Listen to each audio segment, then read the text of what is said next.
Bonjour à tous, bienvenue dans Y'a plus qu'à. C'est un plaisir de vous retrouver en ce vendredi soir sur LMTV. Un beau programme avec cette semaine beaucoup de musique. Et ben ça me fait plaisir puisqu'on recevra Bleu Six Blues. J'ai un peu de mal à le dire, mais vous allez voir, c'est très très sympathique avec un concert autour de Nougaro. On a aussi Jérémy Kiefer qui sera là pour nous présenter son dernier projet. Et puis on va parler de l'actualité avec Star Wars qui est sorti mercredi dernier. C'est l'événement, le film est pas trop mal a priori, et on en parle avec quelqu'un que vous connaissez sur LMTV, c'est Aurel qui nous donnera ses sensations, puis on parlera de tout ce qui va se passer autour de Star Wars. Il y a aussi la carte blanche de Guillaume Moreau et la chronique, la sélection comics de Matt. Il n'y a plus qu'à prendre du montant et ça commence maintenant.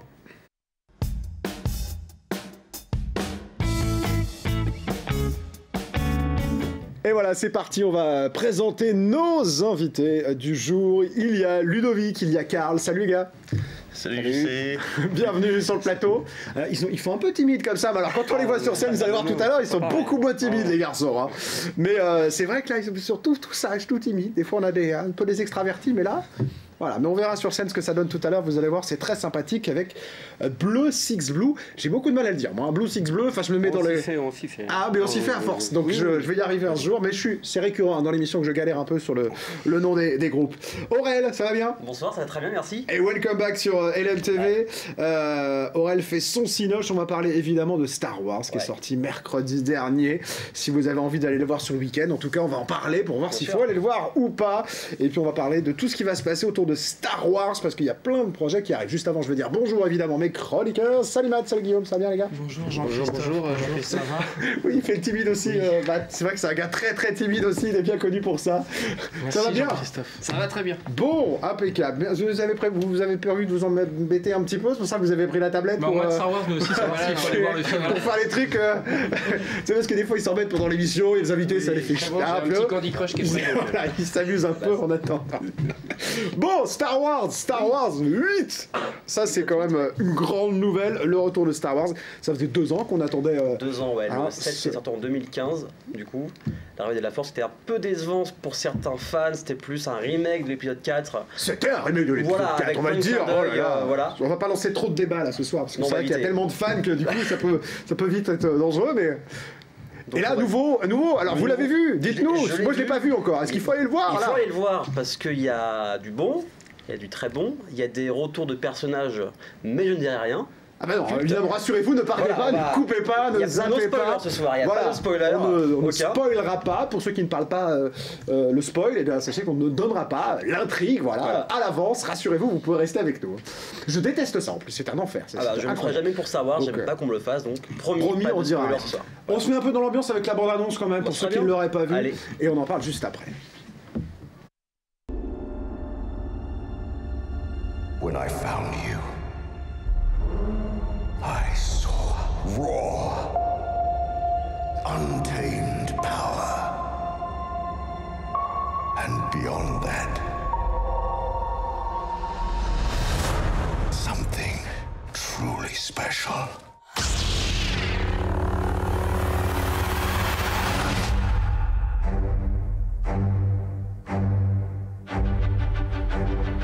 Something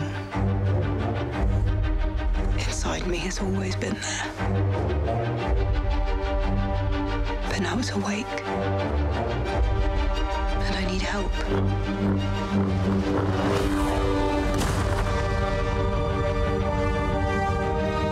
I've seen this raw strength only once before. It didn't scare me enough then. It does now.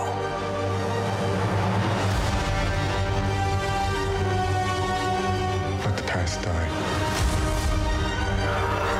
Kill it. If you have to. That's the only way to become what you were meant to be.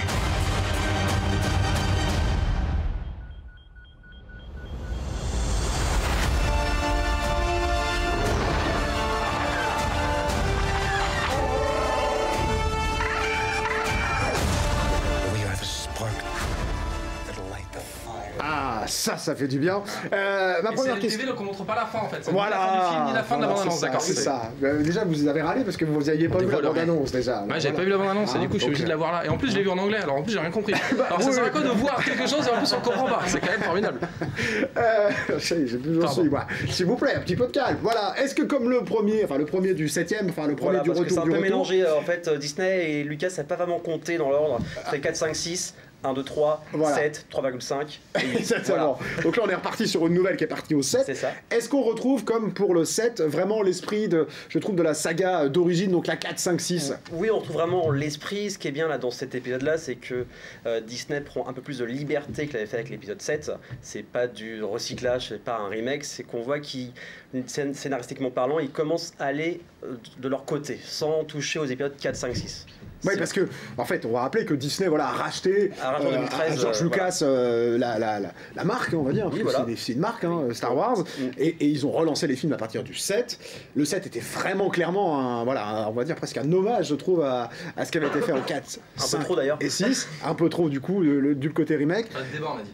Et là, du coup, voilà, ils s'envolent vers d'autres horizons. Donc là, on sent qu'ils prennent vraiment un départ il y a différent. quelques clins d'œil quand même aux épisodes 4, 5, 6, mais c'est vraiment tout léger. Il doit y en avoir de mémoire 2, 3, contrairement à la vingtaine de clins d'œil qu'il y avait eu dans l'épisode 7. Donc on va sourire en voyant ces différents clins d'œil, mais ce n'est pas du copier-coller. Beaucoup de personnes pensaient que ça allait être un remake du coup de l'épisode 5, l'Empire contre-attaque, qui était quand même l'un des meilleurs épisodes de la saga Star Wars. Le meilleur, voilà, l'un des meilleurs. Et donc là, non, ils prennent vraiment de la liberté. Bon, ça commence. Ce qui augure du bien pour l'avenir, parce qu'on a appris il n'y a pas longtemps que après la fin de cette trilogie, ils ont déjà prévu d'en faire une nouvelle. Donc au départ, il avait toujours pensé, George Lucas, de faire 3 trilogies. Ça a toujours été un peu dans son univers. Hein? C'est ce qu'il a dit. Oh, il l'a dit en tout cas pas après. Après, c'est la légende qui veut ça, mais là carrément ils disent on s'en fout, nous on va continuer, on en fera 3 autres parce que ça cartonne en fait. C'est Disney. Disney, dès qu'ils ont la poule aux œufs d'or, ils l'ont fait avec Marvel quand ils l'ont racheté en 2010. Maintenant on mange du Marvel de 3 à 5 films par an. Là ils se sont dit bon, on a Star Wars pour 4 milliards de dollars. Et ben 7 milliards non 4 milliards. 4 milliards, oui, 4 milliards. C'est pas mal déjà. C'est déjà bien. C'est déjà pas Ils peuvent se mal. permettre. Et ils vont creuser à fond l'univers Star Wars. Et justement, avec des films dérivés dont on va parler dans un instant, mais juste après Alors, la chronique des maths. Oui. Ce qui est amusant, c'est que du coup, ce que tu évoquais, Marvel appartient à Disney aussi, donc c'est la même boîte, Marvel, Disney, Star Wars, et donc il y a un développement de l'univers Star Wars qui se fait aussi à partir de nouvelles trames en comics, et donc il y a beaucoup de comics publiés par Marvel et donc par Panini en France, qui développent aussi des trames parallèles qui viennent se greffer de façon officielle entre les films et qui développent des pistes qu'on pourrait après suivre dans les prochains films qui vont sortir au cinéma. Ouais, donc, avec des films en parallèle, on en parle tout à l'heure, mais juste avant, puisqu'on parlait de comics, vous allez continuer, mon cher Matt, c'est la sélection comics, on y va.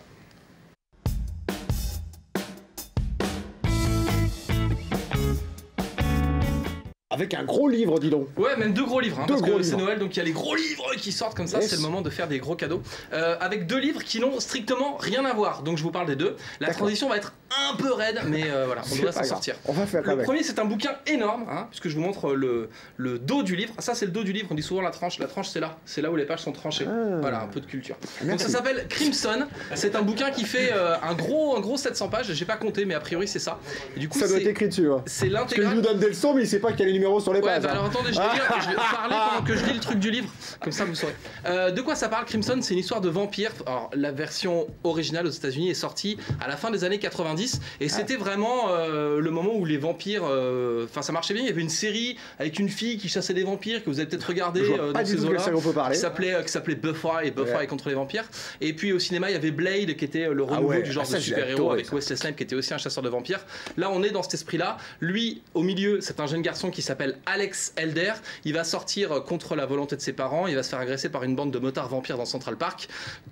Alors c'est pas rigolo, tous ses copains vont mourir dans d'atroces souffrances, mais lui il va pouvoir s'en sortir et devenir un vampire. Il va être sauvé par une sorte de créature un peu humanoïde et il va apprendre qu'en fait il est le messie d'une vieille mythologie vampire et donc il va devenir le messie des vampires. Il va croiser plein de trucs là-dedans, il y a des dragons, il y a des anges, il y a des trucs un peu loup-garou, il y a Lilith, la reine des vampires, il y a un flic qui va en fait être la réincarnation de Saint-Georges, donc qui va se battre contre des créatures. L'histoire, évidemment, c'est le messie des vampires, donc je vous raconte pas la fin, mais à la fin, il devient un peu le messie des vampires. Mais du coup, c'est hyper bien. Ça tient hyper bien la route. C'est sorti il y a 20 ans et ça supporte pas mal l'épreuve du temps.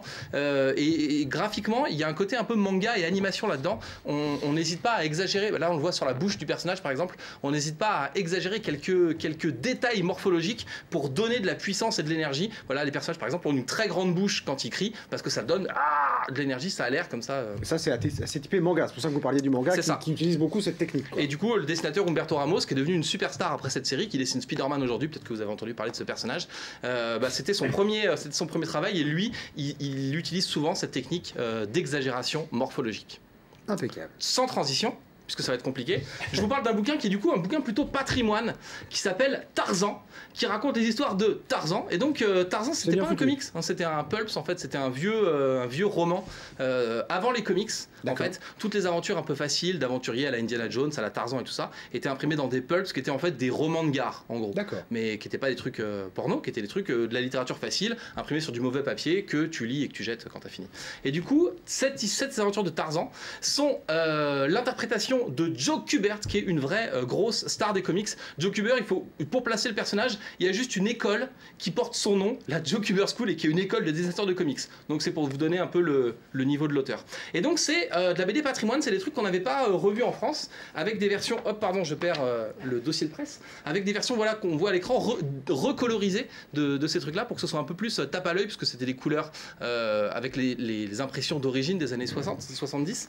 Et du coup, voilà, c'est recolorisé, mais on récupère le trait et la narration de l'auteur de l'époque. Alors vous allez me dire, ouais Matt, les vieux trucs là, la narration des années 70, merci, c'est pas pour moi. Et franchement, les années 70, c'est pas pour moi. Les bulles de narration avec le personnage qui pense « Oh tiens, je vais me faire des pattes !» Et la case d'après, il se fait des pattes, franchement, ça me gonfle. Et ça, c'est hyper bien. Et je l'ai lu d'une traite. Je suis vraiment tombé là-dedans. C'est la jeunesse, du coup, de Tarzan, élevé parmi les singes. Comment est-ce qu'il a appris simplement à écrire ou à parler, puisqu'il est qu'avec des singes. Sa première rencontre avec les humains. Moi, Tarzan, toi, Jane. Donc, il va rencontrer Jane. Et donc, il y a toute la mythologie du personnage qui est contenue dans ce bouquin. Il faut savoir que ça sort chez Delirium, qui est un micro éditeur et qui fait un gros effort pour aller rechercher des pépites qui ont été rarement publiées en France et pour les importer chez nous, les restaurer et les proposer dans des belles éditions de qualité bien solide. Et donc vous avez sous les yeux 2 cadeaux de Noël pour 2 publics complètement différents. Tarzan chez Delirium d'un côté et puis Crimson chez Glénat Comics de l'autre.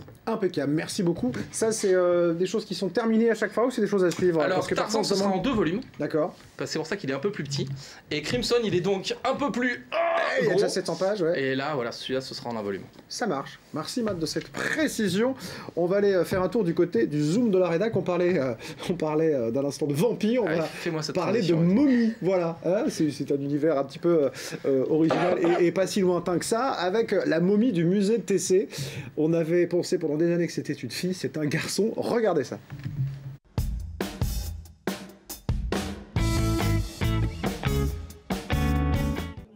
L'opération avait de quoi surprendre. Une momie dans un scanner. Le résultat étonne tout autant. À défaut d'une jeune fille, c'est un homme que l'on trouve sous le cartonnage. Un détail aurait pu aiguiller. Entre les jambes, il y a quelque chose qui a été embaumé. Mais ce sont surtout les os qui ont permis de trancher. Tout simplement des critères qui ont été identifiés depuis longtemps par les anthropologues sur les différents os, et principalement au niveau du crâne et du bassin, et qui nous montrent que une femme n'a pas les mêmes os qu'un homme, et donc on va essayer de voir tous ces critères-là, et puis ensuite, si tous les critères sont rassemblés, à ce moment-là, on peut dire que c'est un homme. Les dents sont en bon état, bien cuisées par le sable. Avec l'analyse des os, elle permet d'estimer que l'homme était âgé de moins de 30 ans au moment du décès. Mais ce qui intrigue surtout, c'est ce petit élément au niveau de l'épaule gauche. On s'est dit, mais qu'est-ce que ça fait là? Qu'est-ce que c'est? En fait, on a fait le tri de tout ce que ça pouvait être, un petit caillou, du sel de conservation. Ça ressemble à rien de tout ça. Et donc l'hypothèse la plus vraisemblable, c'est que ce soit une petite amulette, sans pouvoir l'affirmer à 100% parce qu'on n'est pas sous les bandelettes, mais quand même, et puis qu'il n'y a pas une forme caractéristique qui puisse nous dire que c'est par exemple un scarabée de cœur ou un œil de russe, mais pourquoi pas. Les mystères restent encore nombreux autour de la momie. On ne connaîtra pas, par exemple, la cause de sa mort, non visible sur le squelette. On n'avait pas fixé d'objectif très, très précis, si vous voulez. Le but était d'améliorer les connaissances qu'on avait jusqu'ici grâce à la radio. Le scanner permet de voir les différentes couches de bandelettes, permet de voir ce qui persiste, ce qui demeure à l'intérieur, comme par exemple le cerveau, le reste de cerveau dans la boîte crânienne. Ça, ce sont des choses qui sont très intéressantes pour pouvoir justement communiquer sur les méthodes de momification. Les résultats seront à découvrir dans la nouvelle galerie égyptienne dont l'ouverture est reportée à la mi-mars. Et voilà, pour cette belle collection égyptienne qu'on a au moment, il ne faudra pas rater la réouverture au mois de mars, parce que je peux vous assurer qu'on a de la chance d'avoir une très très belle collection pour une petite ville comme Le Mans. Voilà, moi j'adore l'Égypte, donc du coup... Et on ajoute les images de scanner à l'expo, si je dis pas de bêtises. Oui. Ça vient en complément, et donc on pourra profiter de ces informations-là aussi au musée de TC. C'est une très bonne information. Soyez curieux, et voilà, c'est un garçon, c'est un momie. Voilà, je voulais la faire en vrai, voilà. Je l'ai faite avant, ça va déjà complètement foiré, mais c'est pas grave. Non, mais je l'assume complètement. Vous pouvez lire chez vous. Je l'assume complètement. Bon, retour à Star Wars avec ce nouveau film qui sort évidemment cette semaine. Ça va faire un carton. Les premiers commentaires sont très bons. On a dit qu'on retrouvait l'ambiance de cette première trilogie filmée, en tout cas la 4, 5, 6. Et autour de tous ces films, voilà, on va pouvoir se faire plaisir ici. Avec la prochaine, ce sera dans 2 ans, j'imagine, hein, le 9. Non, l'année prochaine. L'année prochaine, c'est sur la jeunesse d'Han Solo. Ah oui, ça c'est un film dérivé, voilà. Pour retrouver la trilogie, ça sera dans 2 ans. Voilà, il nous faut une alternance, quoi. Hein. C'est ça, où J. Abrams revient derrière la caméra. Donc, celui qui avait réalisé le 7. Le 7, donc faut-il avoir peur ou peur, je ne sais pas encore. On verra, donc voilà, l'épisode 9 sera réalisé par Abrams. Et comme on dit tout à l'heure, il y aura une nouvelle trilogie par la suite qui sera réalisée par le réal de l'épisode 8, Rian Johnson. Mais cette fois-ci qui ne parlera pas des Skywalker. Ça sera la première fois qu'il y aura une trilogie Star Wars où ça ne parlera pas des Skywalker. On ne sait pas encore de quoi ça va parler. L'Ancienne République, des années après la nouvelle trilogie, c'est le gros point d'interrogation. Oui, ils savent peut-être même pas eux-mêmes d'ailleurs. Même pas, je sais ça pas. se trouve. C'est en cours d'écriture, c'est tout ce qu'on sait pour l'instant. Ils peuvent changer d'avis 10 fois encore, hein, quand même. Au minimum. Donc, mais Disney, voilà, comme je l'ai dit tout à l'heure, a plein de projets. Il y a aussi comme projet officiel. Oui, il y a déjà 2 projets au moins officiels qui sont actés, hein, c'est ça. Voilà, hein. il y a sur Jabba le Hutt. Déjà, je ne sais pas pourquoi Jabba, à part parler pendant 2 heures d'une grosse limace visqueuse. Qu'est-ce qu'ils vont nous faire? Parce que c'est pas le personnage le plus facile à faire à vivre quand même. Surtout pendant 2 heures. Je pense pas qu'il va y avoir des esclaves comme Leia. Non, Jabba the Hutt, c'est le gros, voilà, c'est la grosse truc vert limace, immense, voilà. Qu'on a vu dans l'ancienne trilogie. Du temps, les Ewoks, ils reviennent ou pas? J'espère pas. Oui. Il y a déjà les porcs maintenant dans l'épisode 8, les petits hamsters là qu'on voit qui font des peluches chez Disney. Oui. Il y a 2 films sur les Ewoks qui ont été complètement abandonnés. Fallait les abandonner. C'est Dorothée qui faisait. Dorothée, mais voilà, exactement. C'est le dessin animé. Et oui. Non, il y a pas des films. Si. Projection vendredi prochain sur LMTV de l'intégrale Ewoks. C'était formidable ça. Mais c'est fait pour toucher les enfants parce que Star Wars évidemment. Voilà, à chaque trilogie, ils nous amène des choses de toute façon pour que ça vende des figurines évidemment. Donc là encore plus avec Disney. Il y a eu des rumeurs à un moment sur les Ewoks qui allaient revenir. Jar Jar Binks qui était là aussi pour faire plaisir aux enfants et qui est devenu un des personnages les plus détestés de l'ensemble de la carrière Star Wars. Donc, mais à l'origine, il était là aussi pour être voilà les hommes poissons et tout là, pour être gentil, marrant, bizarre et tout pour les enfants. Bon alors il y a quoi qui va sortir là? C'est quoi les prochains? Alors il y a sur Obi-Wan Kenobi. Qui est logique. Ça c'est un personnage vraiment fort. Qui est très fort, surtout qui pourrait être le retour de Ewan McGregor dans le rôle d'Obi-Wan. Donc ça c'est la grosse bonne nouvelle. Tournage logiquement en 2019. Parce qu'on voit les photos, en fait Obi-Wan on l'a vu dans la première trilogie avec Alec McGuinness. Et Alec Guinness qui était dans le 4, 5, 6 et Obi-Wan McGregor. Et après joué plus jeune avec... Et là c'est le même acteur qui reviendrait. Alors c'est pas sûr encore. D'accord. C'est rumeur, on sait que le tournage sera en 2019, que le film sortira en 2020. Mais on sait pas encore si McGregor sera dans le rôle titre. Tous les fans l'espèrent, moi je l'espère, il n'y a plus qu'à croiser les doigts. Et ce sera réalisé par le créateur de la série Bad Robot.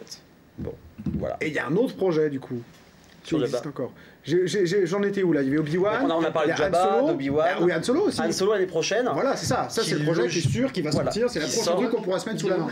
Avec The Vox, voilà. Mais non, mais je suis perdu avec tout ça parce qu'ils en produisent quoi. Est-ce qu'ils vont pas essouffler là? Ils ont des idées au moins pendant encore 20 ans. Est-ce qu'ils vont pas essouffler le truc à force? Moi je pense parce que ce qui était bien dans Star Wars, que ce soit dans les 70, 80 ou même début 2000, c'est que chaque Star Wars avait 3 ans d'écart. Donc il y avait vraiment de l'attente. Maintenant, on sait que chaque année on aura un Star Wars.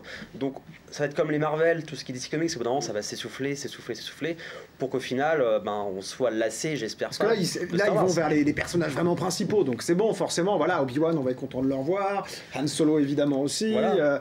Jabba, pourquoi pas.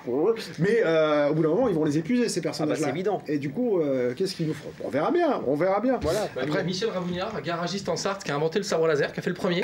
C'était un hasard, alors qu'il travaillait sur une Bentley. Il est bête. Non, mais c'est possible. Bien sûr, mais bien sûr, et ça pourrait très bien marcher très Appelez fort. Disney. Ça pourrait marcher très fort. Matt a une idée, faut l'appeler.